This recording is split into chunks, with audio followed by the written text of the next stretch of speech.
So thanks everybody for joining us. We've been doing these Mayor's Town Hall weekly on Thursdays to connect residents to important information regarding the COVID-19 pandemic. I'll be moderating. I'm Jen Ramsey from Easthampton Media. If you have questions, we'll be taking them at the end. If you want to type them into the chat or just type into the chat that you'd like to speak, and we'll call on you one at a time. And with that, I will turn it over to the mayor. Great. Thank you, Jen, and thank you to you and the Easthampton Media team for making this possible. Apologies for the confusion in the time.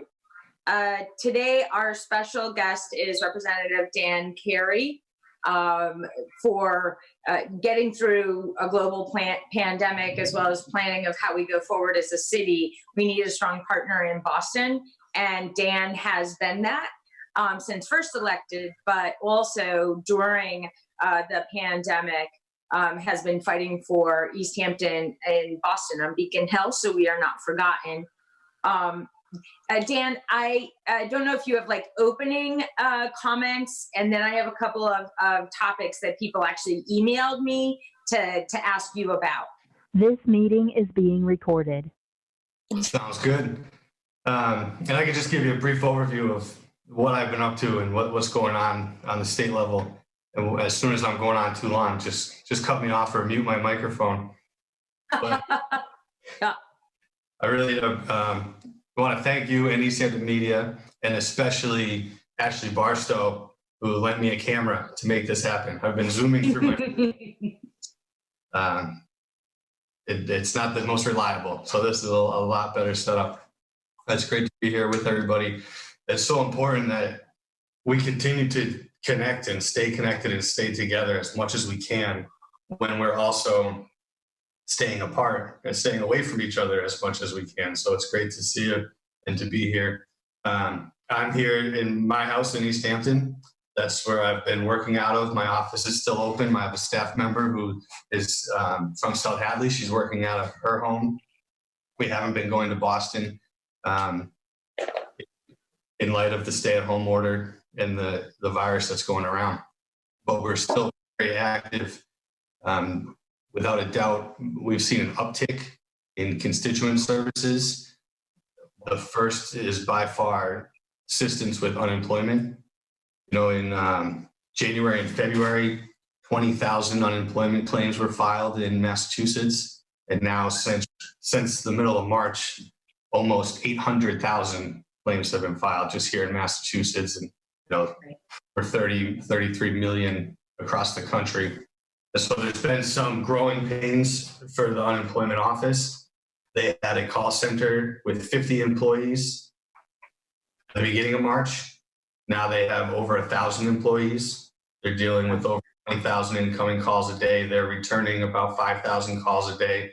So there's a cycle of waiting that needs to happen and patience, and me and my legislative aide have been able to help connect people and move people along. So if anyone's watching who has an issue with that, please get in touch with us. We also have had to work closely, as you mentioned, with the local municipalities and making sure that I'm staying connected and knowing what's happening in my 4 communities and bringing that to Boston, even if it's over the phone or over Zoom or over email. And there's also been a connection with my office and our our federal delegation. You know, the federal government has more ability to deficit spend and to help us out, and we're going to lean on them. Congressman Neal said yesterday that he sees the 4th stimulus package coming in the next couple of days, and we want to make sure that money's going to local hospitals, especially out here in Western Mass. We may not have as many cases as the big hospitals in the capital, but we've got smaller hospitals. So a smaller amount of cases on a smaller hospital can have the same huge impact that a large number of cases has on a large hospital. But we want to make sure that money's coming to the states and coming to Massachusetts and coming to municipalities and coming to Easthampton, because we are spending, I know you are, and I know the state is, we're spending money just to keep people healthy, keep people safe. Basic needs. We're spending money on things we never thought we would, hand sanitizer by the gallon and face coverings and all sorts of things. and necessary things, and the money should be getting spent on that, but we need to make sure that the city and the state are supported, especially as we come to the end of a fiscal year right now, and we look ahead to the next year's budget. And I know you've got a couple questions about that, so I think I'll let you get to that in a minute. I want to also just talk about how the legislature's been able to operate. You know, immediately switched over to remote offices, email, Zoom, phone. I sit on 4 committees, and they're especially busy during this pandemic. You know, I sit on the Mental Health, Substance Use, and Recovery Committee, and we started convening online and talking about how are we going to help people with mental health issues, with substance use issues, folks in recovery. How are they accessing meetings? How are they accessing the services that they need? And we also know that this pandemic is affecting people's mental health. How are we helping people who are at home all by themselves, or who have lost their job, or who have lost loved ones, who are suffering and having mental health impacts? What are we doing to support them now and in the long term? We know that we're going to need extra resources when we come out of this, for adults and for children. For some kids, school's a safe space, and now they don't have that space anymore. I'm helping out on a subcommittee of that mental health committee looking at domestic violence. And we know that a lot of times a domestic abuser is in the house with the victim. And now with everyone staying at home, there's an uptick of cases, but with the courts closed and police social distancing as much as they can, there may be a downtick in reporting. And we want to make sure that we've got resources out across the state, and especially in more rural areas, for those folks to be able to access those services too. Education committee, which has been very, very busy, especially when we were thinking about schools getting shut down, and then they were shut down, and then we were thinking about bringing them back and not bringing them back, and canceling MCAS, which we were able to do, and changing graduation requirements, and so much, in the same funding issues that the municipalities are seeing, we're seeing on the school district level. I've talked to superintendents, and I'm looking for information about how do we assess students, and how do we ramp schools back up? How do we bring kids back that have had disproportionate access to remote learning during this situation? And the conversation always gets steered first to, we're feeding so many kids, more than we ever have, more than the federal government reimburses us for. And we're going to keep doing it, and we should keep doing it. But how do we make sure that education doesn't suffer in the long run, because we're taking care of these basic needs now? And so that's another subcommittee that I'm talking with a couple of my colleagues in the House about. How do we reopen schools? I'm not on the higher ed committee, but I hear from all our local colleges here about, they're thinking right now about September. Do we continue online classes, or do we start to bring kids back onto campus? And we're looking at the K through 12 system and all those issues I mentioned. I'm actually hosting a Zoom meeting tomorrow with about 15 Western Mass superintendents that myself, Senator Comerford, and Senator Hines have pulled together.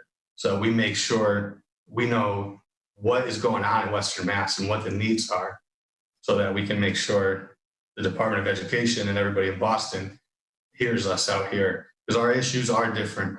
Every school is dealing with this, but some are set up better for remote learning. Some are, ready to reopen, want to reopen, some don't. So we'll weigh all of that and make those recommendations. I'll sit on the Election Laws Committee, which has been very interesting. We told everybody to stay home and don't go out, and then we said go out and vote. Here in Easthampton, we've got a special Senate election, which was supposed to be March 31st. And I wanted to make sure that got moved, because we had just put the stay-at-home order into place. We can't tell everybody, all right, now go line up at Whitebrook and vote. Mm-hmm. The election's still on. We moved it to May 19th. That's coming up quick. But we also expanded, when we moved it, we expanded voting by mail and absentee voting options. Now you can have a no excuse absentee ballot mailed to your house. You can vote from home, mail it back in, and then you don't have to go to the polling center. So that was great, and it's working. There's 2 special Senate elections. There's 2 special House elections coming up in June, and then also for town elections. Hadley's got an election coming up. They're going to elect a new select board member, and they're able to do that by mail also.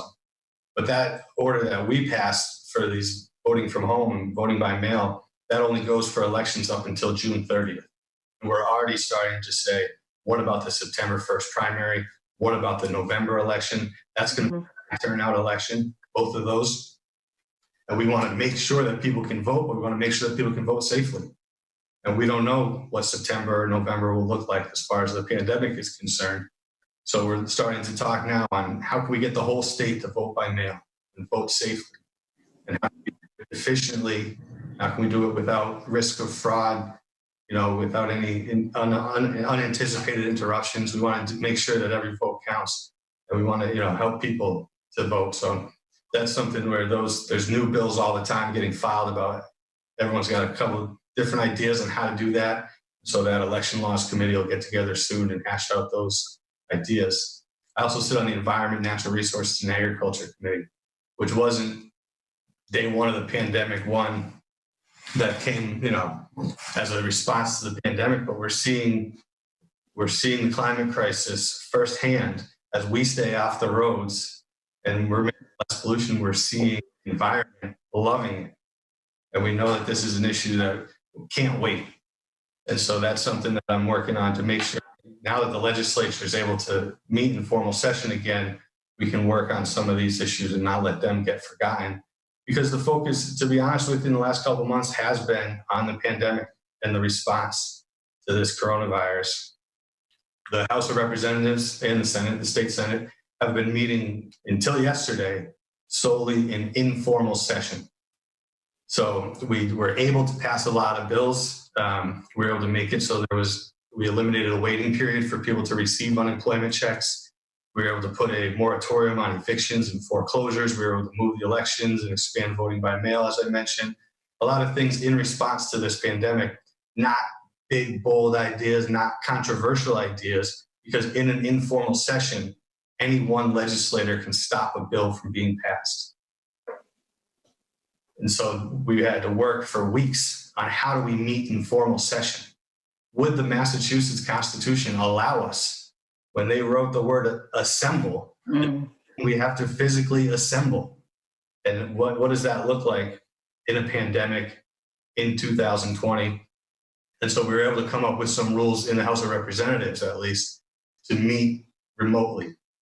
And it's a complicated system. I'm happy to explain it if you want, but there's about different phone lines, and we're divvied up into groups of 20, and we've got a division monitor. And so those 8 people are in the chamber, but then they're on the phone with 20 people at home, and we can listen in over the phone and we can watch online and vote that way. So we met for the first time in Massachusetts history. The House of Representatives met in remote session yesterday. We voted on a bill that had to do with moving the tax deadline, which was another informal bill that we were able to do previously, moving the April 15th deadline in line with the federal government. That was complicated. It sounds simple, match them up, but the federal government has a different fiscal year than the state. So now everything's a little off kilter, and we're working to balance all that. We should be much farther along in the budget process than we are at this time, being May 7th. But we're looking at lost revenues, tax collections down, the need for spending in certain areas, as I mentioned earlier, it's different than it has been in years past. So those are conversations that are ongoing and have been throughout, but they're projections and numbers that we just don't know and that are constantly changing. And so it was very exciting to vote remotely, making history. But we were able to pass a bill that would allow the Treasurer's Office to do some borrowing if necessary and look at next fiscal year and paying that back if we don't get the tax revenue up this year, which we probably won't because our fiscal year ends the end of next month. And so we were able to move some deadlines around and make it so that we can pay that back in next fiscal year, even if it's borrowed in this fiscal year. So a lot going on. I feel some days there's not a lot going on because I don't leave my house. There's a lot going on. And that's just kind of an overview. I'm happy to get into more details on any of that stuff. But I'll turn it back over to the mayor. It's your town hall. I don't want to take up all the time. It's fantastic to kind of get the perspective. And I think a lot of us are in our own house bubbles, and it feels, like we're working or doing things very isolated. And to hear the work that you're doing on the behalf of Easthampton and the other 3 communities, it's helpful, and to say, okay, we're going. And I should mention, I talk about the committee work and the bills that we've been able to get done. And that's just a small part of what's going on, because we haven't been able to move bills formally. There's been a lot of work between legislators and the executive branch, more than usual. And because the governor and his administration has these extra powers under the state of emergency that they don't usually have, a lot of it's taking what we're hearing and our ideas and bringing them right to the executive branch and saying, hey, here's what I'm hearing from my constituents about what's essential and what's not essential. Here's what I'm hearing, who's getting tested and who's not. I have a regular weekly call, as do all the legislators, with Secretary Sutters, who's leading the COVID Command Center, who's the Secretary of Health and Human Services. And lately we've been bringing in other secretaries. The last 2 weeks, we met over the phone with Secretary Acosta from Labor and Workforce Development to talk more about the unemployment and especially how that's expanding now under the PUE, the Pandemic Unemployment Assistance, for folks who don't usually get unemployment or wouldn't usually be eligible. Today, right after this, I'm talking with Secretary Keneally from Housing and Economic Development. And so those kinds of conversations are just always ongoing and trying to do what we can. Whereas, in the best of times, maybe I've got a good idea, we'll write a bill and try to file it and fight for it for 18 months and hope it gets passed. Now I take that good idea and I put it in a letter and I send it to Mary Lou or Secretary Sutter, Governor Baker. We're trying to get things moving a little quicker because, it feels like, especially at the outset, but even still now, the situation's always changing. We're responding day to day, hour to hour, minute by minute sometimes. So it's been really interesting, totally different, for us, a whole new world. And we'll come out of this. You keep hearing that phrase, the new normal. And, it is going to be a life-changing experience for all of us, for the whole world. But it's been inspiring to see the community band together and and work with the community center or Neighbors Helping Neighbors, the pantry in South Hadley. Many of these organizations and people are just leaning on each other, and the good of humanity is coming out too, not just the virus and the sickness.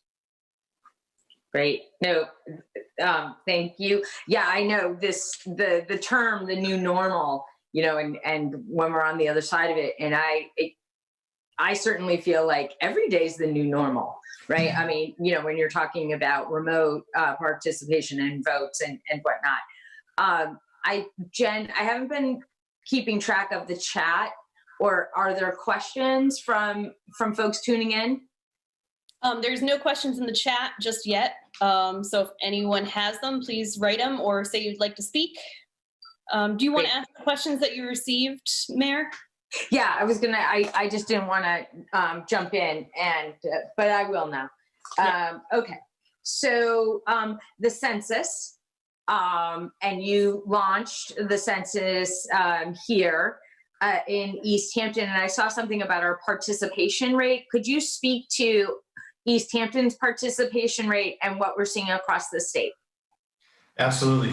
So the census is so important, and it's become easier over the years. And we've been, even before the pandemic, we were trying to blast those numbers out, that you can respond online, you can respond by phone, you can respond by mail. And then the census itself is doing less physical outreach and extending some deadlines and trying to make it so that people can participate easier, even during this difficult time. And we got some numbers out. I was just looking for them on my phone. I don't have them right in front of me. It was a list of all the cities, just the cities, and their response rate. And we were in the top 3, very close. I think we were 1.4% away from the #1 response rate in the city. Oh, wow. And so we're just under 70%, which is awesome. Wow. But the census is so important, and the numbers that come in are going to determine our representation, state and federal, funding, our eligibility to get grant funding. It really is going to be so important for the next 10 years. So if we could bump that up, you know, a little competitive of me, I've sent some tweets out and some social media posts. Yeah. I wasn't happy with number 2, number 3. I want to be number 1. Yeah. And we're so close. I think we can jump these other cities and have the best response rate in the state. But with this time where, you know, the census would normally be going door to door and saying, hey, we noticed you haven't filled out your census yet, please do. They're not doing that. And so I think we need to spread the word and reach out to our neighbors and our family members. And, you know, it's not a very exciting topic, the census. But it means so much. How much longer do we have to get our census response in? Into the summer, well into the summer. Okay. So So we're not close. Okay, great. but it's one of those things, I tell folks, just do it right now. It takes 5 minutes and then you forget. Mhm. Because it's Right. an easy thing to let that slip to the bottom of the pile. But good Yes. job to the almost 70% of us who have already done it. It really is. Yeah, that was great to see. Jen, I thought I saw a question come up. So I can pause my questions and let's go to the audience. Yeah, Elaine Wood, would you like to speak? Unmute myself. I had a question, and I'm assuming maybe Jen might know the answer, and Nicole might know the answer. Have they discussed the graduation yet for high school graduation? They are in the process. No decisions. There's a whole bunch of different options. The superintendents are getting together and figuring out who's doing what and how they're handling it. And but Easthampton, we haven't made a decision yet. Okay, because I know that once we saw what Northfield Mount Herman's doing, it gave me an epiphany of an idea of maybe doing it here at the high school parking lot and putting a graduation together like they do at the drive-in theaters, where you can. Yeah, I would forward that epiphany To the superintendent? To the superintendent. Yeah. Okay. I thought it was a great idea, and I said, well, maybe Easthampton Media can do something fun like Northfield Mount Herman's, or Northfield, the drive-in. And I thought it would be kind of fun to do something like that. Yeah. Yeah, as far as I know, we actually spoke yesterday with the principal because we're going to try to help out with a video. So yeah, they are still in the decision phase trying to figure it out, but I believe that is on the table, that drive-up style graduation. Okay, good. That's good to know. It's so important that we still celebrate these milestones. You know, speaking of the high school, how about that We the People team? Yeah, that was great. Amazing. Congratulations to them. Yes. Yeah. Julie, would you like to ask your question? Yes, I guess I should turn myself on so you can see mine. So I'm Julie Nelson. So I live in Easthampton and I frequently visit the Easthampton Library, but I also work at the Forbes Library in Northampton. And largely, the governor's plans have left out the public libraries. And public libraries as like community living rooms, the community hub, programming spaces. And we are very nervous about how to reopen spaces. I can tell you at Forbes, like our gate count, is in the hundreds to thousands per day. And how do we limit those things? From both Northampton and Easthampton, we're all working remotely now. We're answering phone calls, text questions, emails, Zooming with patrons. Right now, my colleagues are on, an open technology help in Jitsi, helping patrons. And so all of this work we're doing, and people are, when are you opening? When are you opening? And, the questions coming in are, where and how do I access food? Unemployment. Forbes has the Satellite Career Center. When are programs happening back up again in person? As well as actual reference questions or people saying, how do I learn how to Zoom with my grandchildren? And so all this stuff we're doing, and we're really nervous about how do we reopen spaces and keep everybody safe. And when we do open, we will likely be the only thing open for people to go to and do. And how do you welcome families back in a space when the playgrounds aren't open? and all of these concerns that we have. Mhm. And, you know, how is this all going to work? and manage that. And right now staff can't even get in the buildings. Right. So, you know, our planning has been remotely of how do we phase this all in. It's amazing all the good work that's happening in libraries, because you talk about it as a community center, and you're exactly right. You know, people go in there to use the computer to do the census, like we were just talking about. Yes. You know, to have a safe place to get out of the rain or to use a bathroom. Some folks, you know, it really is terrible to have them. But when you say that the governor's leaving libraries behind, you're talking specifically about as far as reopening? Yes. Okay. Yeah. So a lot of plans and discussions, there has been left out of that, in terms of whether we're, you know, because we're not considered really a business. Yeah. And then also the problem of every municipality is different, where some library staff are town employees and some are part of private nonprofits.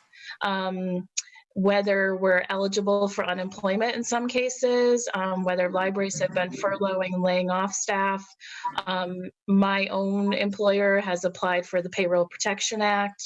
They've run out of money, so we don't know if we're getting that. But I'm not a public employee. I'm an employee of a private nonprofit, who has committed to keeping us working and paid, but that's not the case across the state. You know, day one, March 13th, people were given layoff notices and as libraries shut their doors. And so kind of the unevenness of that in the library field has been a problem. But, you know, where does that leave us as non-essential? You know, we're not a non-essential business because we're not considered a business. So I think that's where a lot of other nonprofits are kind of in that boat too, of like, you know, where do we fit into this reopening phase? And especially with all the work, as you mentioned, that folks are still doing, helping people online and opening up digital catalogs and all that kind of stuff. Yeah, and in many cases, you know, people that came in for computers, you know, they don't have the internet at home. Right. Most libraries, you know, we've kept the Wi-Fi on. A lot of places have added Wi-Fi on the exterior of their buildings so that it's all in their parking lots, and really kind of, you know, doing what we can, but still knowing that there's a huge amount of people that cannot access all of this online stuff we're doing, or, you know, can't access a virtual story time because they don't have the device or the technology. Right. A representative, so is there anything in the legislative pipeline that touches upon libraries or these essential, like, you know, there are essential services that you just don't think about, right? I mean, you know, as far as helping kids in school and assisting elders, but also being a resource for job searches? Yeah, as far as what I've heard over the last 6 weeks of, you know, since being at home, the library conversations I've been having are mostly with my libraries in my 4 communities, and they're still doing and adjusting to the remote functioning, and amazing how much they're still doing. And I'm sure Forbes too, but also funding. And when we get this budget process up and running, let's make sure that we're giving libraries, reimbursing them for the work they're doing, making sure they're up and running. You know, we never can fund libraries enough, and we don't anyway. Right.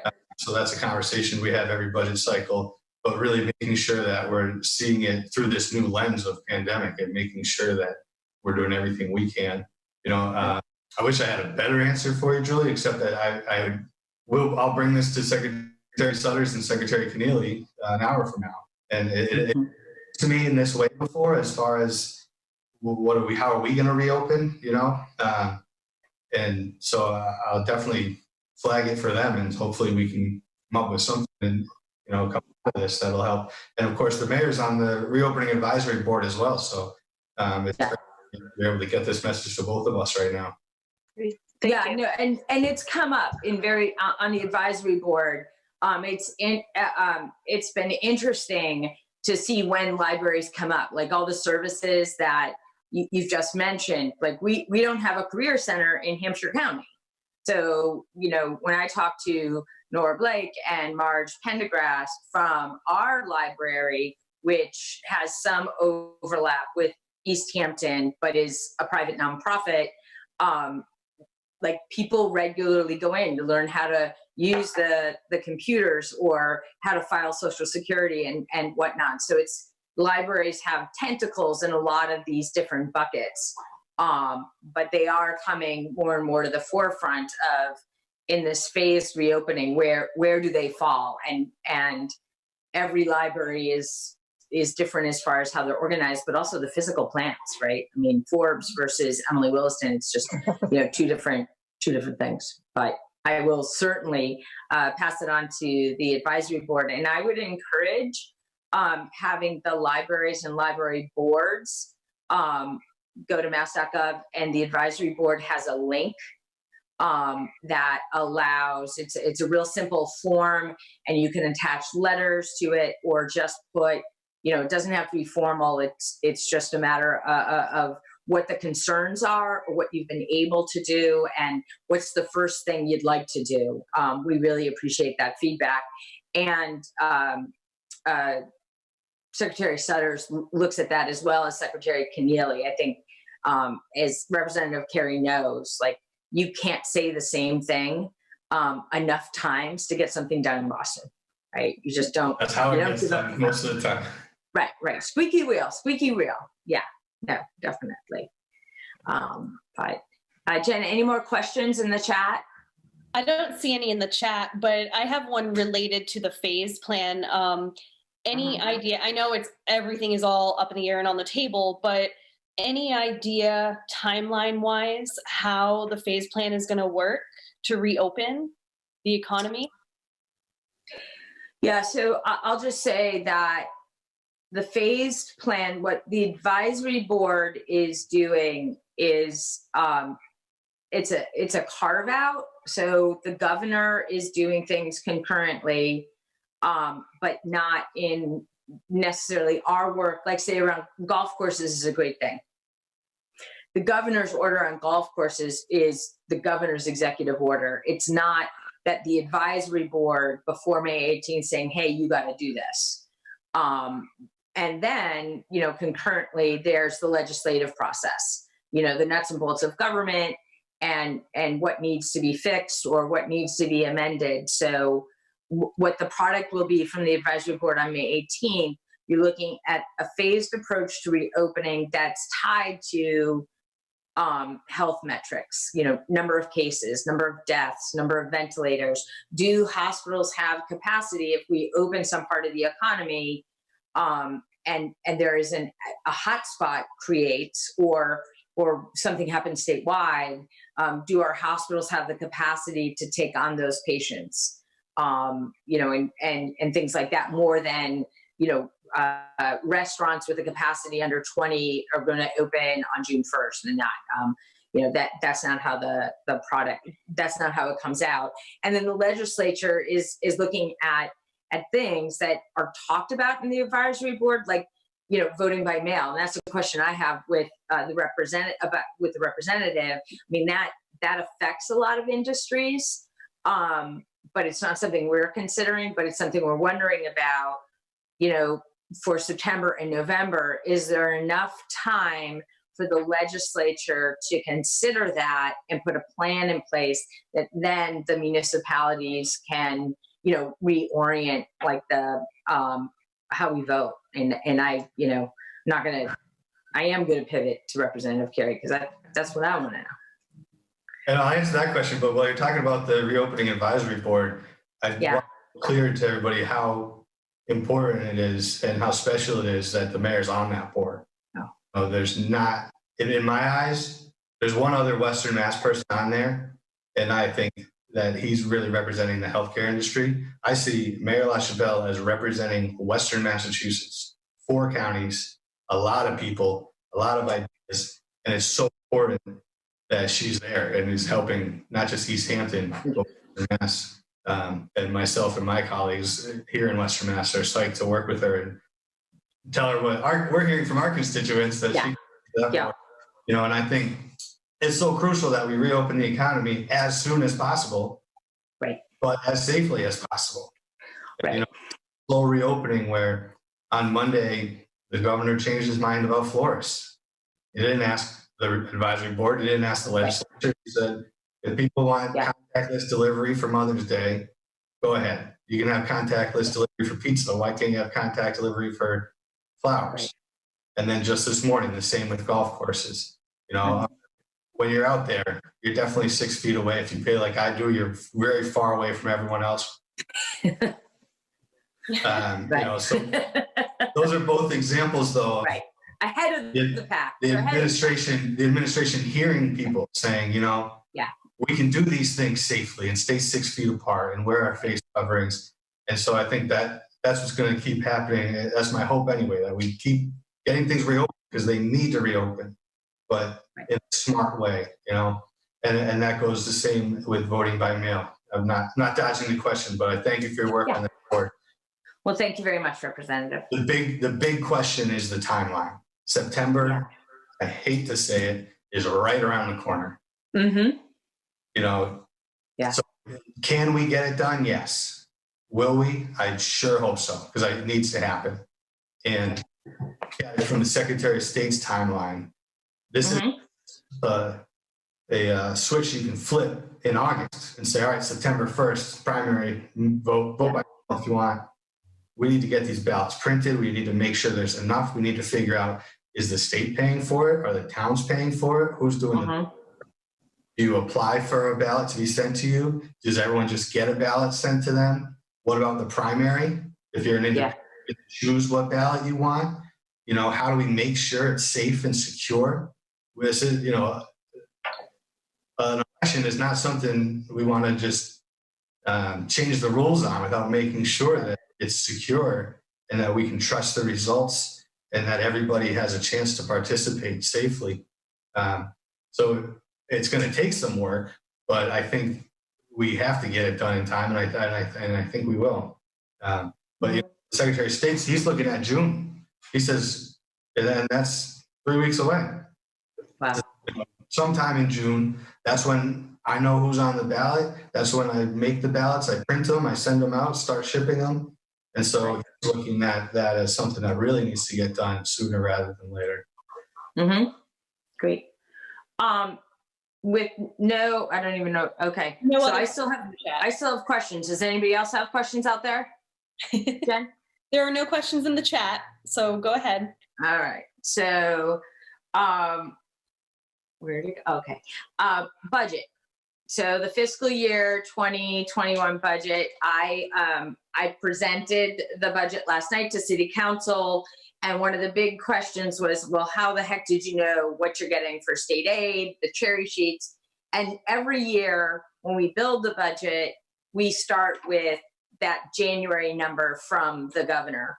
And this year, nobody's expecting that number to hold, and we don't know what's going to happen in the House and Senate. So I guess one, what's the House doing around or projecting or figuring out how to do the budget? And then the second is, what do you think realistically the timeline is for getting a budget passed? So the governor's original spending plan that you mentioned from earlier in the year, that was $44.6 billion. Mm-hmm.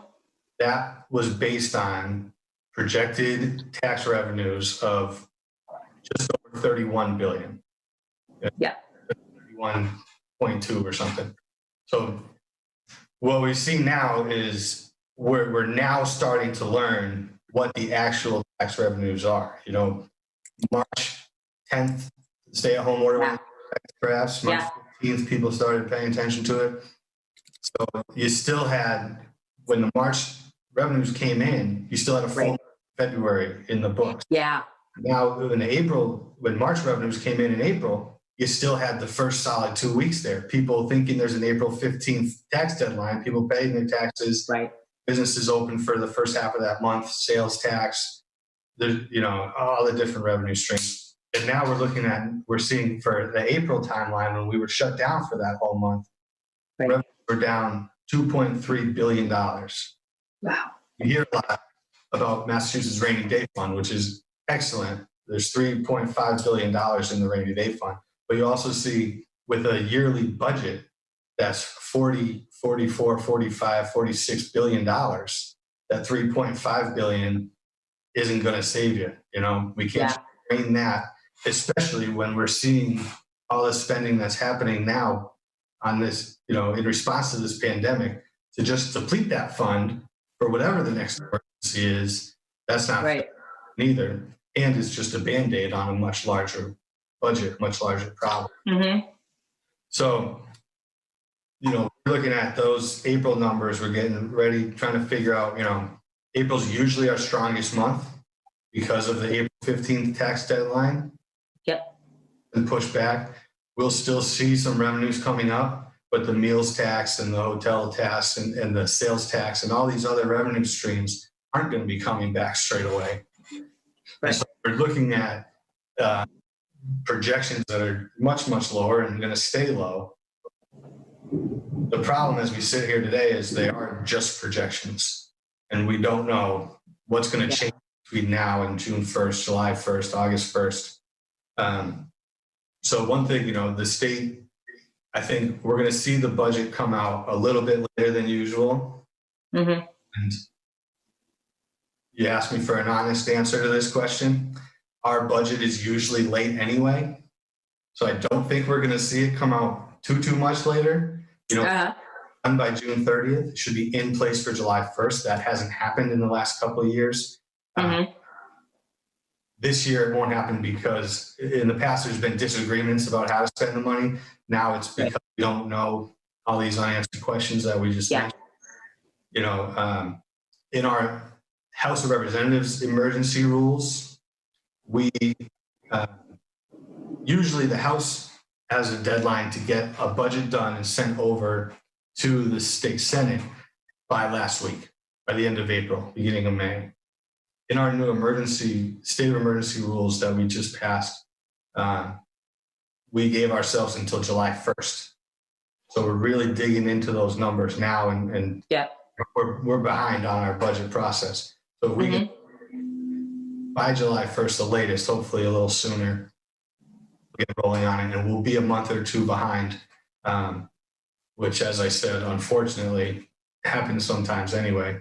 So we passed a lot of bills that I didn't mention earlier around how municipalities can operate and moving open Zoom and you know, changing some of the budget deadlines so that municipalities can pass a 1/12 budget, which is a month to month. Yeah. And some municipalities are taking advantage of that, some aren't.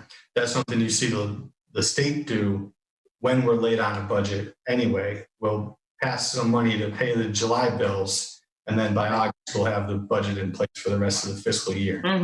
So while that's not a good precedent to be late on your deadlines, it shows that if we fall into that same pattern this year, that won't be the end of the world, and we'll be able to pick ourselves up and keep moving along.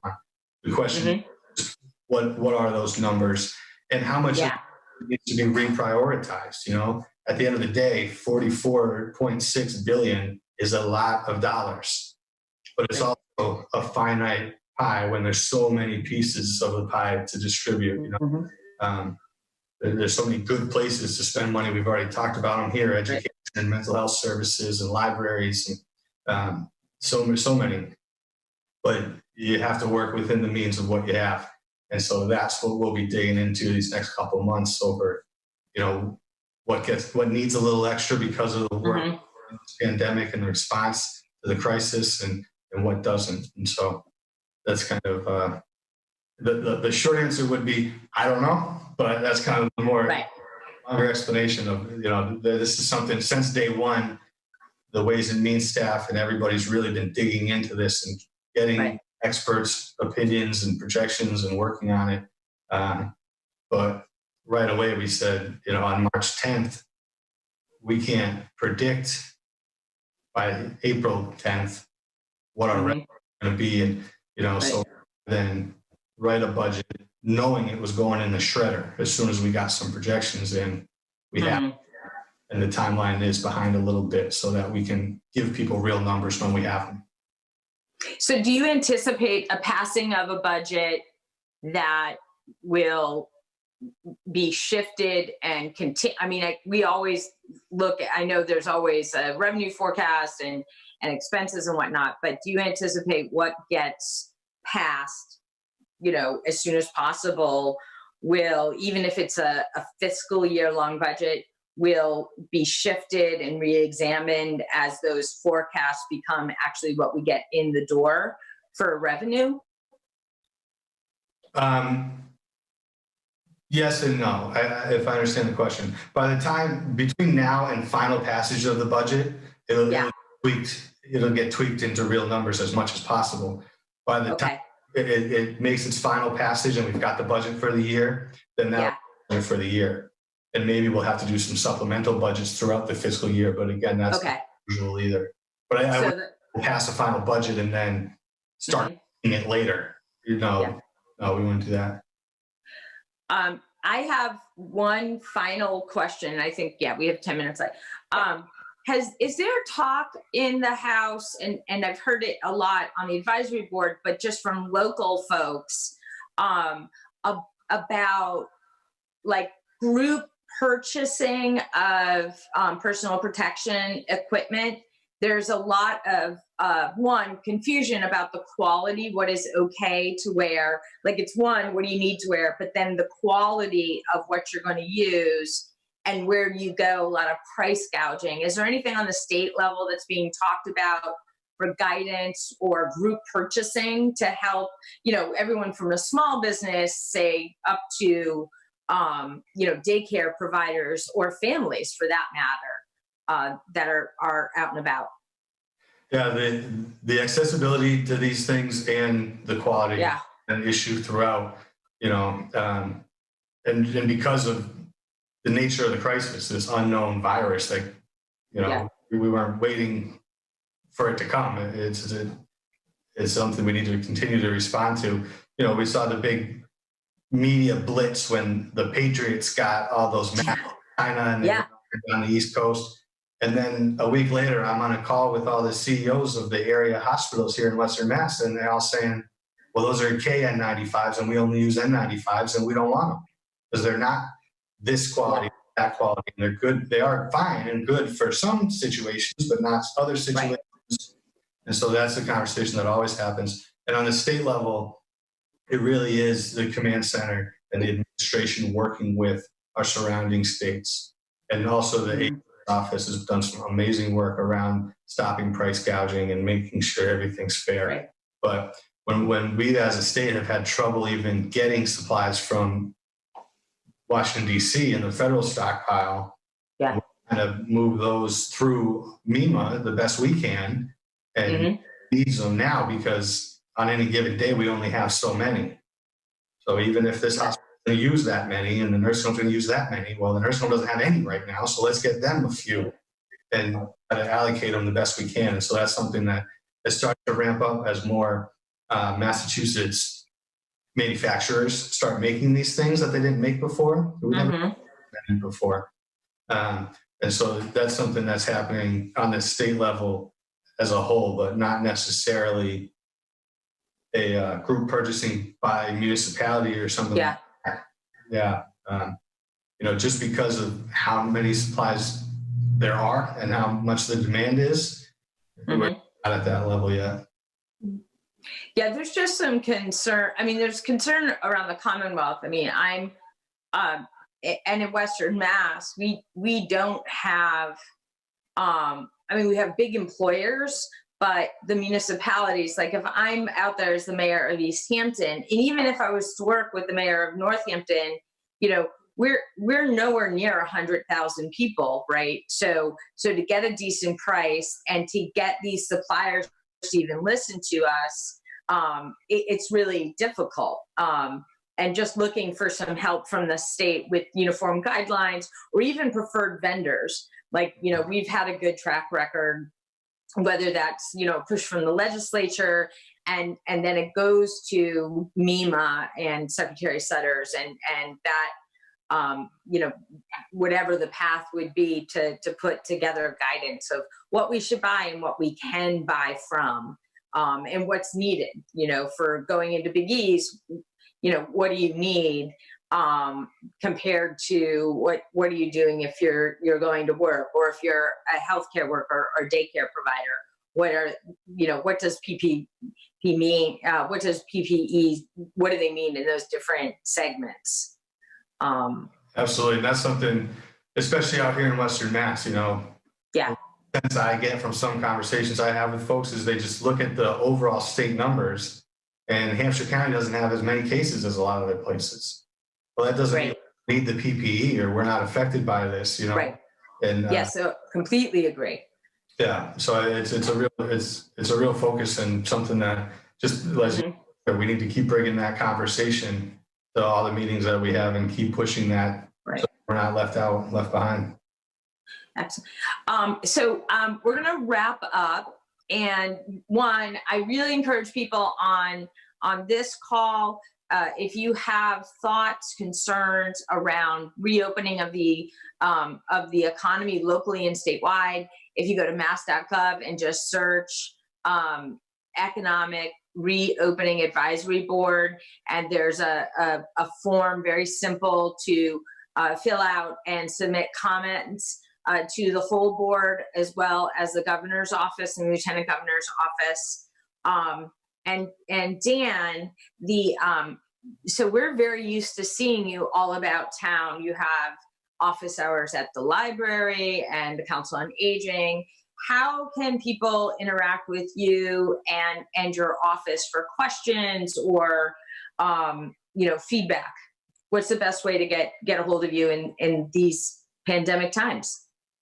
The best way is phone or email. So if you call my office, 413-529-4286. There's two people that work in my office. You'll get either me or Kelly, my legislative aide.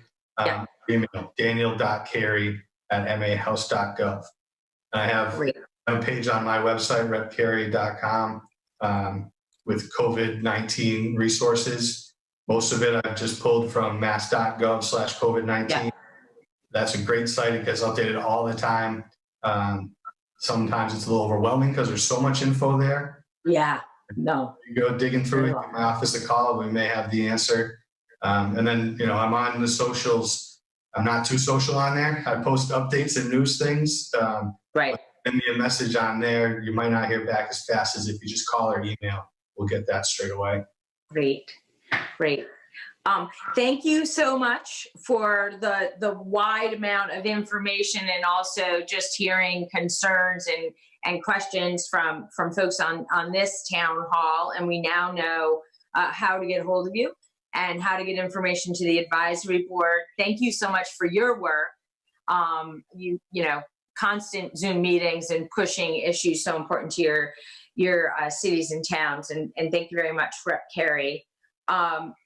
Jen, thank you from Easthampton Media and the team. If you want to close us out and let us know where we can find the YouTube video and whatnot for this. Yeah, so Easthampton Media is also posting all of the advisory and announcements from the state on channel 193. You can also find us on YouTube, youtube.com/Easthampton Media. All of the local government meetings, as well as these Zoom meetings and other programming, can be found there on our YouTube channel. We're also on Facebook and our website, easthamptonmedia.org. Great. Thank you again. We'll be back next Thursday. Next Thursday, the time might be different because of different meetings, but Thursday seems like a good time for everyone. Please stay home. If you go out, cover your nose and mouth, wash your hands a lot. But most importantly, stay home. Just stay home. Thank you. Okay. Take care. Thank you. Good to see you guys. Bye. Bye-bye. Thanks.